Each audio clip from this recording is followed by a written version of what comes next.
திமுகவுக்கு தலைக்கேறி இருக்கிற அதிகார போதையை ஒழிக்காம வன்னியர்களுக்கான இடஒதுக்கீட வெல்லவே முடியாது. திமுகவுக்கு முதல்ல பயத்தை காட்டணும். பெரும்பான்மை வன்னியர் சமுதாயத்திற்கான இடஒதுக்கீட கொடுக்காம வன்னியர்கள் வீதியில ஓட்டு கேட்டு கூட போக முடியாது என்கின்ற பயத்தை கொடுக்கணும். திமுக வன்னியர்கள் வேரோடு அழித்து விடுவார்கள் என்கின்ற பயத்தை கொடுக்கணும். இனி ஒருபோதும் அதிகாரத்திற்கு வன்னியர்கள் ஆதரவு இல்லாமல் வர முடியாது என்கின்ற அச்சத்தை கொடுக்கணும். அந்த அச்சத்தை விதைக்கணும். அதை விதைப்பதற்காகத்தான் விழுப்புரத்துல நாம பல லட்சம் பேர் ஒன்று திரளும்.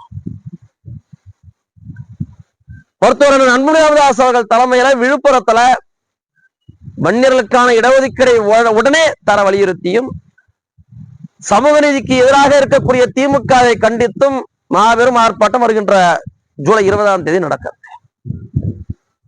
இது ஏதோ ஒரு கட்சியினுடைய போராட்டம், ஒரு தலைவர் முன்னெடுக்கக்கூடிய போராட்டம் இல்ல, ஒரு பெருத்த சமுதாயத்தினுடைய வாழ்வுரிமை போராட்டம்.